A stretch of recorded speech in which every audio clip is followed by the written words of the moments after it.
Après Amelia Earhart, Hiram Bingham et Saint-Exupéry, je vous raconte cet après-midi le destin d'une Danoise partie en Afrique avec son baron de Marie pour chasser, fonder une plantation de café et vivre la vie comme elle l'entendait.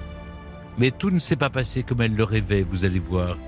Ou la véritable histoire de Karen Blixen, une baronne dans la savane africaine. Comment celle qui allait devenir une écrivaine à succès a-t-elle échappé à sa condition ? Quelle histoire du colonialisme nous conte-t-elle ? Pourquoi relire ces livres aujourd'hui ? Europe 1, 15h-16h, historiquement vôtre. le récit, Stéphane Bern.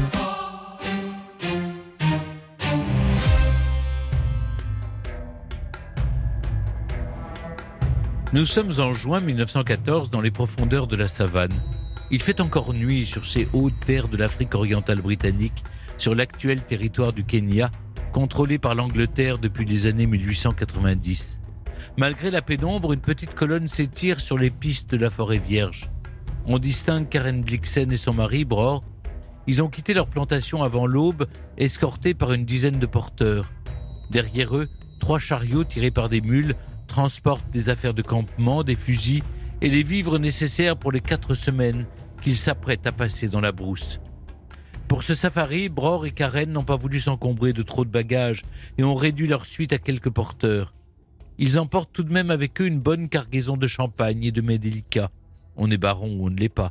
Un cuisinier fait aussi partie du voyage, ainsi qu'un garçon de cuisine. La baronne Blixen est au comble de sa joie. Ce départ dans la nuit et en petit comité présage d'une belle aventure.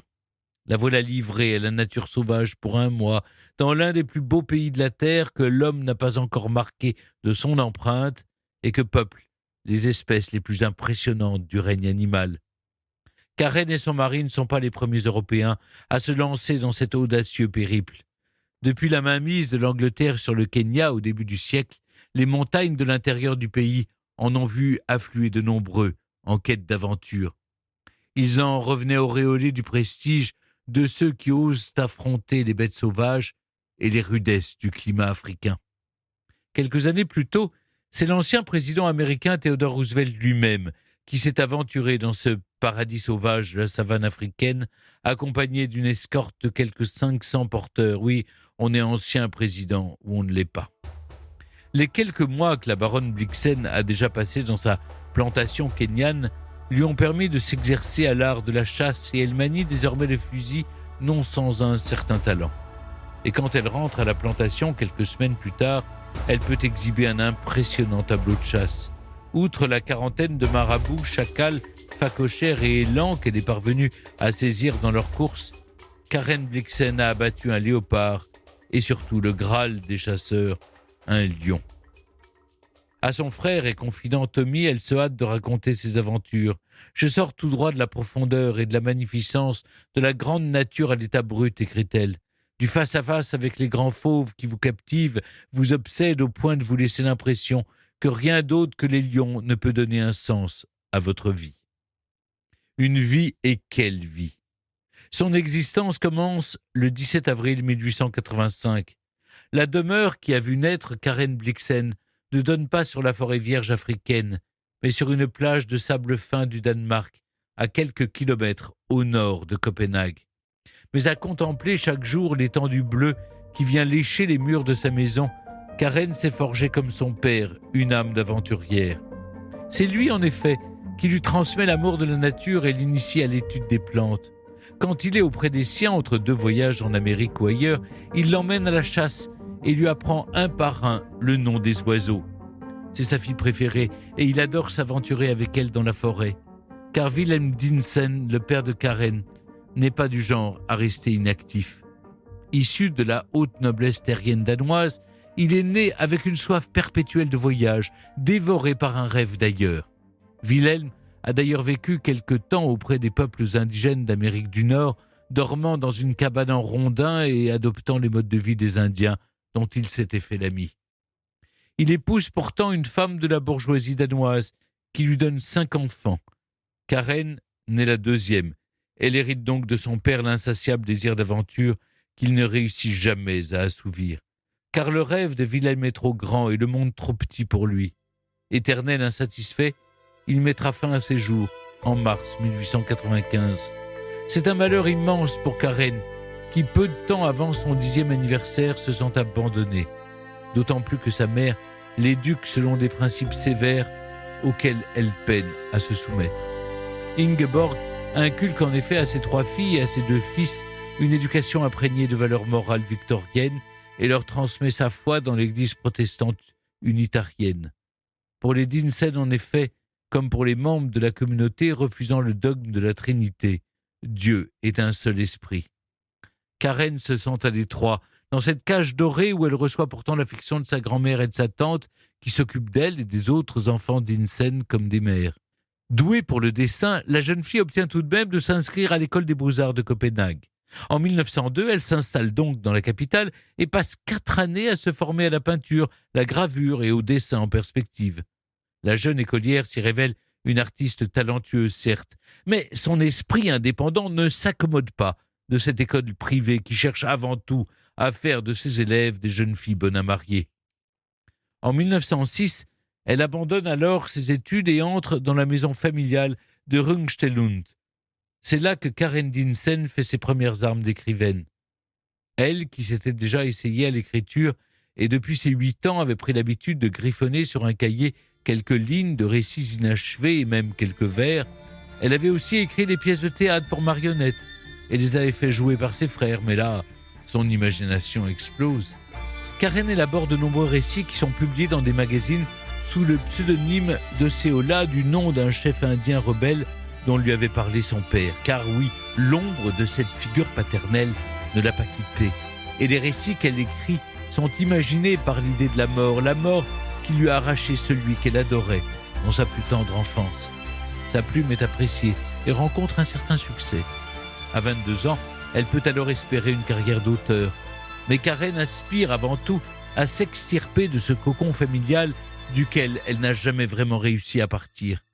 Avec sa cousine Daisy, elle a pourtant de quoi s'amuser. Pétillante et impulsive, Daisy l'entraîne dans ses frasques et l'introduit dans les soirées de la haute aristocratie danoise, de celle où le champagne coule à flot.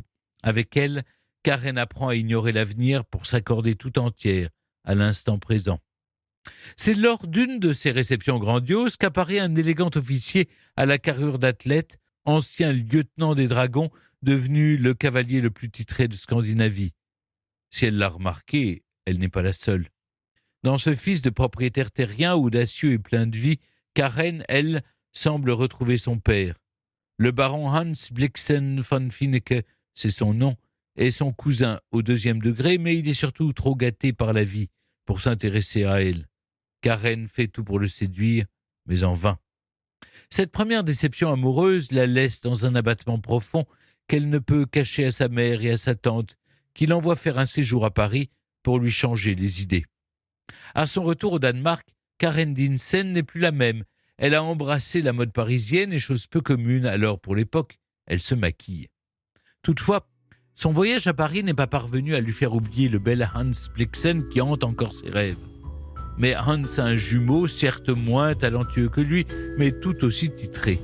Karen a fait sa connaissance en fréquentant les cercles de la haute aristocratie danoise où elle tente de séduire Hans. Mais après 3 ans d'attente infructueuse, Karen comprend qu'elle ne parviendra jamais à séduire son baron et se laisse courtiser par son double. Si elle se montre d'abord réticente à l'idée de le rejoindre dans la ferme qu'il exploite au fin fond de la campagne danoise, elle finit par céder à ses avances. Car Bror sait comment séduire Karen qui cesse toute résistance quand il lui propose de l'emmener vivre à l'aventure vers les rivages de la lointaine Afrique. C'est ainsi que Karen s'embarque pour le continent africain. Le 28 décembre 1913, la nuit n'est pas encore levée quand le paquebot quitte le port de Naples sous un nuage de vapeur. Karen est seule à bord, en tout cas sans celui qu'elle s'apprête à épouser. Bror l'a précédé et a déjà atteint l'Afrique pour préparer la ferme qu'il accueillera à son arrivée dans le protectorat britannique. C'est sur les conseils d'un oncle de Karen, prénommé Haag, que les amoureux ont fait le choix des hauts plateaux kényans pour établir une plantation de café à une 20aine de kilomètres à l'ouest de Nairobi. Le bateau qui file vers le Kenya est plein de colons qui viennent chercher fortune en Afrique, d'aventuriers qui racontent avec fracas leur dernière chasse à la panthère et les énormes tigres qu'ils ont abattus, ou encore d'officiers, de scientifiques, tout un petit monde qui n'a pas résisté à l'appel de l'aventure africaine. Sur le pont, Karen peine à retenir son excitation. Dans quelques jours, elle sera la baronne Blixen et aura à sa charge une prometteuse entreprise de café. Elle s'imagine déjà s'enfoncer dans la forêt vierge comme elle le faisait au Danemark avec son père, mais cette fois un fusil à la main, et elle entrevoit aussi les magnifiques tigres qu'elle rapportera de ses chasses. Après 28 années passées sous l'autorité de sa mère, l'heure de l'aventure a enfin sonné. La lionne est sortie de sa cage. Après un long mois et demi de traversée, le bateau aborde enfin les côtes de l'Afrique orientale britannique. À Mombasa, Karen retrouve Bror et les deux fiancés se rendent aussitôt chez le commissaire pour se marier. Mais il leur faut encore un long périple en train pour rejoindre l'intérieur des terres et les hauts plateaux qui abriteront désormais leurs plantations. L'air est lourd et le climat torride, mais le paysage qui s'offre à eux vaut tous les sacrifices, car le train qui les mène à Nairobi traverse la savane africaine et ses prairies giboyeuses. À l'horizon, aucune trace humaine, seulement d'immenses montagnes qui cerclent ces étendues herbeuses sur lesquelles le lion règne en maître. À part le chemin de fer sinueux qui fend la faune africaine, la nature s'expose dans toute sa virginité. Leur arrivée à Nairobi est un véritable événement. Toute une foule forme un cortège autour de l'automobile qui les conduit à la ferme. Ce sont pour la plupart des ouvriers recrutés par Bror et qui travailleront désormais pour la nouvelle compagnie que les Blixen viennent de fonder, la Karen Coffee Company. C'est la famille de Karen, et particulièrement son oncle, qui finance cette aventure prometteuse. Derrière cette foule qui s'agglutine, Karen, désormais Madame Blixen, peut apercevoir la ferme qui n'est pas aussi attrayante qu'elle l'avait imaginée. 4 pièces étroites, un toit de tuiles et des murs de pierre forment une maison rustique plantée au milieu d'une forêt épaisse. Et même si Bror, qui l'a précédé, a déjà pris possession des lieux, il y règne encore un désordre si grand que les 2 jeunes mariés sont obligés de passer leur première nuit à l'hôtel. Il leur faut alors vite se mettre au travail et défricher ces quelques 258 hectares de forêt tropicale, planter les caféiers qui donneront dans 4 ou 5 ans, ils l'espèrent, leurs premiers fruits qui, Bror n'en doute pas un seul instant, se vendront dans toute l'Europe au meilleur prix. Le climat chaud et humide et les fortes précipitations sont bénéfiques à la jeune plantation, mais pas à Karen Blixen, qui contracte la malaria et reste clouée au lit pendant plusieurs semaines. Pour lui redonner meilleure mine, Bror l'emmène faire un safari à travers la savane africaine. Le médecin préconisait à Karen de changer d'air, et les 4 semaines qu'elle s'apprête à passer dans les prairies et les forêts ne vont pas la décevoir. Après avoir tué un lion, un léopard et de nombreux petits gibiers, la baronne rentre à la ferme, le cœur en fête. Les parties de chasse et les safaris font désormais partie de la vie quotidienne de la baronne Blixen, qui passe son temps entre ses plantations et ses escapades dans la savane. Mais la première guerre la surprend 1 an seulement après son installation au Kenya et n'épargne pas le protectorat anglais que voisine une colonie allemande. Mais pas question de quitter l'Afrique pour autant. Si Bror, son mari, s'engage pour défendre la frontière kenyane, Karen Blixen, elle, ne ménage pas sa peine et fait affréter et escorte de nombreux convois à travers la colonie pour approvisionner les troupes. La baronne Blixen a l'âme d'une aventurière, mais sa santé lui fait défaut. Elle s'affaiblit de jour en jour et finit par consulter un médecin. Cette fois, le constat est sans appel. Karen a contracté la syphilis et doit rentrer au Danemark pour se faire soigner. Elle y passe 1 an et demi auprès de sa famille, mais brûlant de regagner son Afrique, elle s'embarque à nouveau le 10 novembre 1916.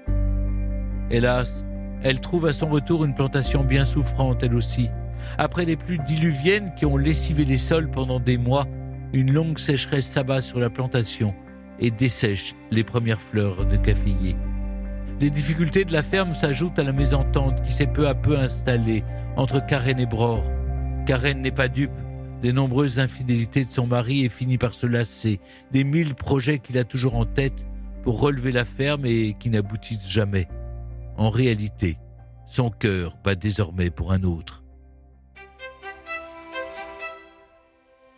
C'est lors d'un dîner dans la Société des colons britanniques que Karen Blixen rencontre Dennis Finch Hatton.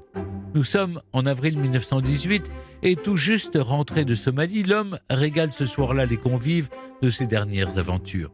La baronne remarque tout de suite ce beau lieutenant de la haute aristocratie anglaise à la silhouette élancée et qui compte à merveille ses derniers exploits. Elle le revoit lors d'une chasse que son mari organise dans leur domaine. Derrière cet aventurier, Karen Blixen décèle une âme raffinée, sensible à l'art et à la poésie. Elle parvient à le retenir à dîner puis à dormir et le raccompagne à Nairobi le lendemain. Ce n'est pas sans peine qu'elle le laisse partir pour le Caire où il doit rejoindre une école de pilote. En le regardant s'éloigner, elle sent son cœur se briser. Comme autrefois de Hans, le frère jumeau de son mari, elle est tombée follement amoureuse de cet aventurier qui, comme elle, a quitté son pays pour échapper aux conventions de sa classe et vivre au grand air. Mais cette fois, il y a une différence, et elle est de taille.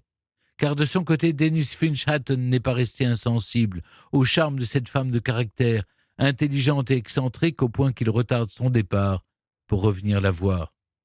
Quand il la quitte pour de bon, la baronne se sent soudain seule au milieu d'un désert. Comble du malheur, la sécheresse qui s'est abattue dans son cœur ne tarde pas à frapper aussi ses terres. Peu à peu, l'eau déserte les plateaux africains, emportant avec elle ce qui reste de vie et de verdure. Dans les plantations, les ouvriers restent inactifs, faute de fruits à récolter. Autour de Karen Blixen, les animaux puis les enfants et les hommes meurent par milliers. À la sécheresse s'ajoute la famine, qui achève de décimer les plus fragiles. Déjà affaiblie, la Karen Coffee Company est au bord du gouffre. Pour l'année 1918, les plantations ne rapportent pas un sou aux Blixen. Bror continue pourtant à investir des sommes folles dans des projets gigantesques et à dépenser l'argent de la ferme en événements mondains. La nouvelle de l'armistice qui parvient à Nairobi à l'automne 1918 ne parvient pas à redonner le sourire à Karen, qui sait son couple comme sa plantation au bord du précipice. Bror finit par s'éloigner peu à peu de la ferme, laissant seule Karen à la tête de l'immense entreprise qu'il a édifiée et dont il ne supporte pas la faillite. Karen Blixen, quant à elle, s'arme de courage et tente de maintenir à bout de bras l'exploitation. Mais les finances font cruellement défaut et sa famille rechigne désormais à investir dans cette aventure qui n'a toujours été qu'un gouffre. Dans cette vie désormais solitaire, son seul soleil est Dennis Finch Hatton, qui lui rend visite de temps à autre. Le simple ronronnement de son automobile sur les graviers de la ferme réveille en elle une joie indicible. Car Karen sait alors que quelques journées merveilleuses vont briser sa morne routine. Pour plaire à Dennis, Karen se met en conteuse et invente des histoires pour détendre l'aventurier fourbu. Mais elle ne parvient jamais à le retenir plus de quelques semaines, car Dennis ne tient pas en place, même auprès de sa lionne, comme il surnomme Karen, qu'il apprécie follement, mais pas au point de renoncer à sa vie de nomade et à ses escapades en avion. En attendant, la ferme comme le couple Blixen continue de péricliter.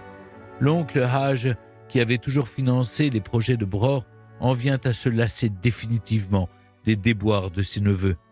Quant à la mère de Karen, elle lui demande carrément de divorcer, mais Karen peine à se résoudre à quitter son statut de femme mariée et craint de perdre ses plantations et son Afrique chérie. Elle résiste d'abord à la volonté maternelle, mais pressée par son frère et Bror lui-même, elle finit par demander le divorce en 1922. Karen continue pourtant à maintenir la ferme à bout de bras pendant près d'une décennie. Mais la mort de Dennis, survenue dans le crash de son avion en mai 1931, achève son courage. Après 17 années passées en Afrique, la lionne doit s'arracher à ce qui était devenu son environnement naturel. C'est la mort dans l'âme qu'elle quitte la savane qui l'avait tant émerveillée à son arrivée. À la gare de Nairobi, tout un petit groupe d'Africains et de colons viennent lui faire leurs adieux. Il faut dire que Karen a toujours montré un grand respect et une admiration sincère pour ses ouvriers africains, et elle ne part pas sans veiller à ce qu'une partie des terres de sa plantation leur soit attribuée. Quand elle débarque à Marseille en août 1931, son frère, qui est venu l'accueillir, est profondément saisi par la femme terriblement amaigrie qu'il le retrouve. Karen a 46 ans désormais, mais elle en fait bien plus.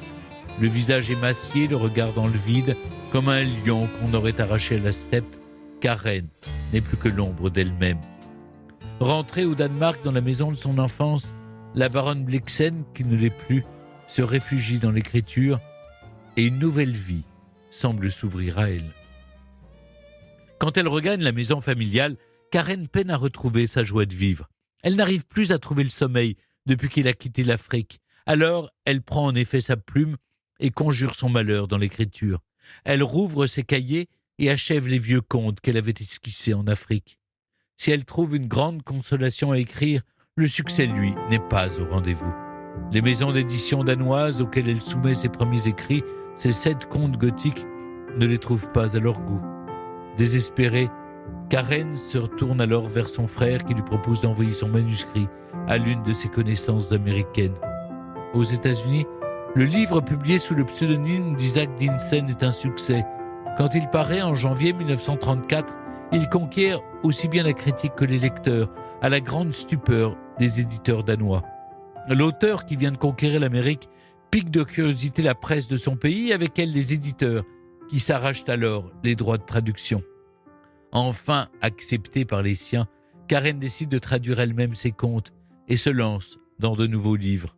Dans La ferme africaine, qui sera d'ailleurs adaptée au cinéma sous le titre de Out of Africa, elle retrace son aventure kenyane et son cheminement intérieur dans ce paradis qu'elle a perdu. Car si Karen est rentrée au Danemark, son esprit vagabonde encore dans la savane qu'elle n'est jamais parvenue à quitter tout à fait. Ses livres sont pour elle une manière d'y revenir et son expérience africaine hante son œuvre. L'écriture occupe la plupart de ses journées depuis son retour. Sur sa petite machine à écrire qu'elle a rapportée d'Afrique, elle fait naître une 30aine de livres, sans compter les articles qu'elle publie dans les journaux. Car la lionne n'a pas tout à fait renoncé au voyage et se rend à Paris, à Londres, Rome, Berlin et même New York et tire de ses pérégrinations des reportages. À la mort de sa mère, Karen s'installe dans la ferme familiale où elle est née et la restaure. Amoureuse de la nature, elle en fait une réserve pour les oiseaux et s'engage pour la protection des animaux, elle qui n'hésitait pas à leur tirer dessus dans la savane et de rapporter un lion mort comme on rapporte un trophée. C'est dans ce petit paradis qu'elle est enterrée à sa mort en 1962. Décédée à l'âge de 77 ans, la baronne Blixen laisse derrière elle une œuvre littéraire gigantesque qui, bien que tardive, fait de la lionne africaine une figure emblématique de la littérature danoise. Europe 1, historiquement vôtre. Dominique de Saint-Pern, merci d'être toujours avec nous sur Europe 1. Ah, mais c'était passionnant. Une histoire que vous connaissez bien. Karen Blixen est surnommée la lionne, l'honorable lionne. Elle était aussi indomptable que les grands félins, selon vous, et pourquoi ce surnom qui lui colle à la peau ? Elle était indomptable et ce surnom, c'était un hommage, si vous voulez, de ces squatters, des Kikuyu, des Wakambe qui vivaient avec elle sur la ferme. C'était un hommage à son courage. Parce que pendant 17 ans, ils l'ont vu tenir cette ferme à bout de bras, seule, épouvantablement seule. Et Bror n'était jamais là, Denis non plus, elle était seule avec eux. Et elle a affronté des incendies, elle a affronté les nuages de sauterelles, elle a affronté des lions aussi. Donc pour eux, c'était une manière de lui rendre hommage. Et il y a quelque chose qui est assez drôle, c'est que des années après son retour au Danemark, elle a reçu une lettre d'Afrique et sur l'enveloppe, il était écrit simplement l'honorable lionne, Danemark, et la lettre est arrivée chez elle. Dominique de Saint-Pern, vous avez publié aux éditions Stock Baron Blixen le roman de la vie de Karen Blixen. Ce livre est le fruit d'une longue enquête durant laquelle vous êtes reparti sur les traces de ce personnage haut en couleur. Vous avez rencontré un certain nombre de personnes qui l'ont côtoyé. Quel portrait d'elle vous ont-ils brossé ? Alors disons que c'est un portrait contrasté, pas toujours très sympathique, parce que il ressentait une vraie affection pour elle, et en même temps, moi je sentais quand il me parlait d'elle une certaine frousse qui avait été la leur face à cette femme au physique très étrange et qui pouvait être très possessive, très dure aussi. Mais il faut comprendre que compte tenu de ce qu'elle avait traversé, il fallait qu'elle le soit, voilà. Mais donc ils font un portrait d'elle un peu. Alors c'est à la fois une sorcière, mais aussi une magicienne, ce qui est le côté le plus lumineux de la sorcellerie, on va dire. Et voilà, c'était une femme possessive, intense. Tout était démesuré en elle et au fond, elle évoluait dans un univers qui est un peu celui de la chevalerie, avec le sens de l'honneur, avec la relation du seigneur au vassal. Ça, c'était très fort dans ses relations avec les gens. Et le seigneur, c'était elle, évidemment. Elle était très étrange. En 1985, son roman le plus célèbre, La ferme africaine, est adapté au cinéma par Sidney Pollack. Le film, je le disais, s'appelle Out of Africa. Meryl Streep y incarne Karen Blixen. Et dans votre livre, vous nous plongez au cœur du tournage, aux côtés de l'actrice américaine qui s'interroge sur le personnage qu'elle doit incarner. Il est si difficile de comprendre qui était Karen Blixen. Je pense pas, mais simplement Meryl Streep, elle, quand elle a incarné le personnage, il y avait très peu de choses sur Karen Blixen. C'est elle qui a imposé, et Sidney Pollack, qui ont imposé une image de Blixen. Hein. Avant, on ne savait pas trop qui elle était. Donc oui, elle est. En plus, elle navigue dans des eaux les eaux de la spiritualité, de l'étrangeté. Donc effectivement, ça n'est pas elle a tellement de facettes, voilà, elle est multiple. Et d'ailleurs, elle a plusieurs noms. Elle s'est cachée derrière un pseudonyme masculin pour écrire. Après, elle a écrit un polar. Elle s'est encore cachée derrière un pseudonyme. Elle ne cesse de jouer. Et c'est un personnage qui est difficile à saisir. Mais je trouve qu'à travers l'Afrique, on la comprend très bien. On comprend son côté vibrant. Ce besoin d'immensité qu'il y avait en elle, et ça a beaucoup aidé à faire comprendre le personnage. Dans votre livre, vous parlez de l'emprise qu'elle exerçait sur les personnes qui l'entouraient en convoquant un personnage bien réel, Clara Svensson, la secrétaire de Karen Blixen. Comment vous avez réussi à cerner cet aspect de sa personnalité ? Parce que ça revient souvent dans ce que vous écrivez, ce que vous dites, vous parlez de sorcière. Mais oui. Mais d'abord parce que tous ceux que j'ai vus qui l'avaient connue alors qu'ils étaient enfants et tout, me parlaient d'elle comme une sorcière. Enfin, ils avaient un peu peur d'elle, hein, vraiment. Elle était envoûtante. Mais elle a appris. Elle était envoûtante. Alors, ça c'est le côté merveilleux aussi, le côté envoûtant, conteuse chez Razad. C'était, oui, vous voyez, il y a rien de vraiment rationnel chez elle. Donc ça fait un personnage insaisissable, mais effectivement tous m'ont parlé de son emprise. Elle ne desserrait jamais l'étau. Et elle a vécu une histoire. Elle a eu un autre grand amour après Dennis Finch-Hatton en Afrique.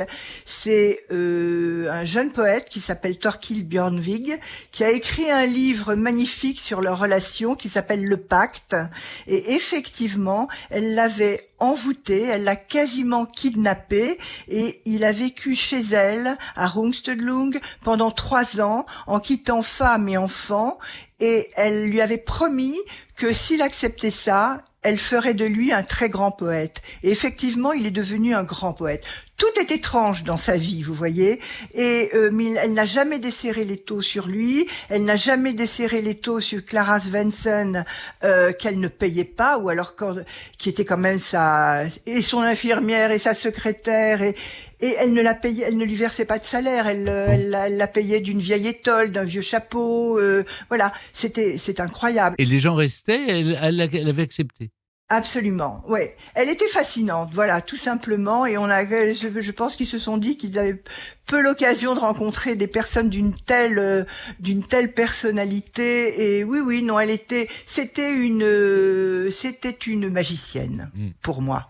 Et il faut quand même dire un mot sur les photos de Karen Blixen, très marquée à la fin de sa vie par la maladie. Vous la qualifiez, Dominique, de vieux vautour. Ce visage qu'il faut peut-être décrire vous a inspiré des lignes. Et ça amplifie la dimension romanesque du personnage, d'ailleurs. Mais oui, en plus c'est un personnage qu'elle s'était créé en rentrant au Danemark. Elle ne voulait être ni homme ni femme pour pouvoir publier sous le nom d'un homme. Donc il y avait des images d'elle qui, comme un masque, elle avait un visage tout en longueur, des yeux gigantesques cernés de col. Elle était très étrange, et très pâle, poudrée. Et puis petit à petit, la maladie évidemment a continué de la ronger, donc la peau était parcheminée et elle était spectaculaire.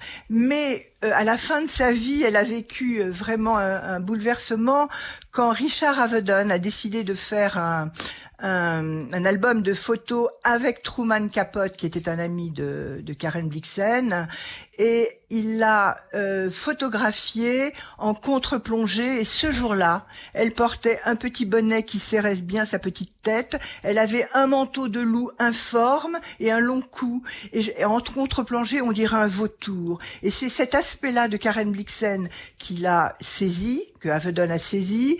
Et elle en était malade de colère, de déception, parce que elle s'était dit que c'était l'image qui resterait d'elle, effectivement. Et elle en a beaucoup voulu à Truman Capote, qui en plus dans le texte disait ses jambes étaient des pattes de l'Oriot. Donc elle était dévastée par ça, mais à la toute fin de sa vie, 6 mois avant sa mort, où le visage était encore beaucoup plus marqué, elle a été photographiée par un jeune photographe fou d'Afrique qui s'appelle Peter Bird et qui est venu la photographier. Et là il y avait une lumière magnifique, elle savait qu'elle allait mourir, il y a une lumière magnifique qui l'entoure, elle est très douce et c'est vraiment l'image d'une lionne mais apaisée. Et c'est magnifique là. Il faut dire que les photos de Peter Bird sont extraordinaires la plupart du temps. Oui. Et il a d'ailleurs recueilli certains des kikuyus de la ferme de Karen chez lui en Afrique. Dominique de Saint-Pern, on va revenir sur l'expérience africaine de Karen Blixen.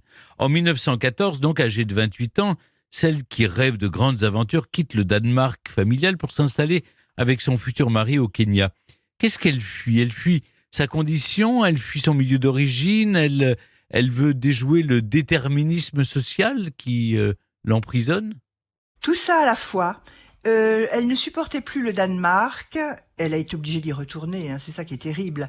Sa famille était très austère, c'était des unitariens, il n'y avait aucune place pour la fantaisie, alors qu'elle avait une nature très espiègle, très très vivante. Elle en voulait à sa famille de lui avoir caché que son père s'était suicidé. Elle ne l'a appris qu'à l'âge de 17 ans. On l'a dit qu'il était mort de maladie. Enfin, il y avait des silences autour d'elle. Ça, elle en voulait beaucoup de cette souffrance-là à sa mère notamment, et elle n'aimait pas non plus la société danoise qui était étriquée. Là, on est en 1912, 1910. C'est pas le Danemark d'aujourd'hui. Très étriquée. Et elle disait d'ailleurs, elle a jamais été folle de ses compatriotes, et elle disait parmi eux, j'ai la curieuse impression que, légèrement prise de boisson, je me suis égarée dans un groupe d'abstinents. Donc elle s'ennuyait ferme avec eux, voilà. Donc c'est pour ça qu'elle est partie. Elle savait que la vie était beaucoup plus chatoyante ailleurs. Elle y avait goûté un peu à Paris aussi, puisqu'elle a suivi des cours de dessin là-bas. Et donc elle a tout plaqué avec Bror, qui était dans la même disposition d'esprit. Mais cela dit, ce sont les terres kenyanes qui l'ont révélée à elle-même. Que dit-elle de la nature qui l'environne ? Qu'est-ce que cela lui procure ? Écoutez, dès qu'elle a mis le pied là-bas, elle a compris qu'elle était arrivée là où elle devait être. Elle parle du vent, elle parle de l'air, elle parle des odeurs voluptueuses qu'il n'y a pas au Danemark. Ça, elle ne connaissait pas. Et l'immensité et les forêts et les montagnes d'une Gongue, c'est une poésie folle quand elle en parle. Et voilà, donc sa ferme était située à 2000 mètres d'altitude. Et elle disait, on respirait sans peine, on inspirait un espoir fou et léger comme une aile. Voilà. Donc dans les hautes terres, elle était arrivée là où elle devait être, et elle ne s'est jamais rassasiée du spectacle de la nature, des animaux et des Africains, parce que ça, elle était en parfaite osmose avec eux. Alors on va parler de ces choses évidemment. D'abord, on va parler justement de ces animaux. Elle est aussi en Afrique pour tuer des bêtes sauvages. Le lion, c'est son Graal. Je veux pas faire d'anachronisme, mais c'est vrai que c'était assez courant à l'époque, n'est-ce pas ? C'était assez courant, c'est-à-dire que c'est vrai qu'elle a tiré à tout va dès qu'elle est arrivée en Afrique, elle était d'ailleurs considérée comme un assez bon fusil. Bror était un grand chasseur aussi, mais très vite, elle va arrêter tout ça parce que elle va rencontrer Dennis Finch Hatton, qui lui fait partie des grands chasseurs blancs, mais qui vivent pour qui la traque d'un animal est quelque chose d'intense et de précieux. C'est pas du tout des tireurs qui ne pensent qu'à leur palmarès. Mais elle va arrêter et bientôt elle ne va plus chasser que en cas de disette, de famine, quand il n'y a plus de viande à la ferme pour nourrir ses squatters, elle va vraiment s'arrêter. Et Dennis Finch Hatton est un des premiers qui a arrêté de chasser. C'était un grand chasseur d'éléphants. Il a arrêté et c'est lui qui a mis en place les safaris photos. Il s'est dit qu'on pouvait connaître l'Afrique autrement et les animaux les approcher autrement qu'avec un fusil. Voilà. Donc elle a été dans cette mouvance-là et elle a arrêté de chasser inutilement, on va dire. Parlons, si vous le voulez bien, Dominique de Saint-Pern, de ses relations avec les populations locales. C'est vrai que l'aventure africaine de Karen Blixen raconte en filigrane l'histoire du colonialisme aussi. Quel rapport elle entretenait avec les Africains ? Elle était de plein pied avec eux. Alors les Kikuyu lui disaient toi et ceux de ta tribu, vous n'êtes pas comme les autres blancs. Et c'est vrai que la Scandinavie n'a jamais eu d'empire, contrairement aux Anglais, aux Français, aux Allemands, et donc l'attitude était légèrement différente. Mais objectivement, oui, c'était des colons, les Blixen. Ils étaient là pour gagner de l'argent, sinon faire de l'argent, en tout cas gagner de l'argent, ce qu'ils n'ont jamais réussi à faire, malheureusement. Comment dire, les rapports de Karen avec la population noire étaient très particuliers. Ils se respectaient mutuellement, ils se comprenaient. Et elle s'est prise immédiatement d'affection pour les indigènes dès qu'elle a posé le pied. Là, c'est comme pour la nature. Et elle disait c'était un sentiment fort et irréversible. Elle n'est jamais revenue dessus sur certains attachements. Et elle compare même sa découverte de l'Afrique à celle de Christophe Colomb découvrant l'Amérique. Et c'était un élargissement du monde entier. Cette expérience en Afrique, elle l'a donc racontée dans son roman le plus célèbre, La ferme africaine, paru en 1937. Pourquoi le relire aujourd'hui ? Parce que c'est un chef-d'œuvre, tout simplement, et intemporel. C'est un livre très fluide, tellement sensible, intelligent, et puis on découvre l'Afrique presque au début du monde. C'est quand même avant l'invasion des petits colons, vous voyez, c'est un autre univers. Et puis il y a beaucoup de thèmes contemporains, il y a la préservation de la nature, il y a la sensibilité des animaux, et puis l'influence aussi pernicieuse de la civilisation européenne sur l'Afrique. Elle parle de tout ça, pas en combattante, mais en poète, mais tout est là. Donc c'est absolument passionnant et puis elle parle magnifiquement des animaux. Et il faut, moi ce qui me touche dans ce livre aussi, c'est un épisode très particulier. C'est la petite antilope Lulu. Qu'elle a recueillie toute petite et qui vit dans la ferme, qui vit dans la maison. Elle en parle d'une manière. On comprend tout de la sensibilité animale sans qu'elle en fasse des tonnes non plus, parce que c'est une vraie poète. Voilà.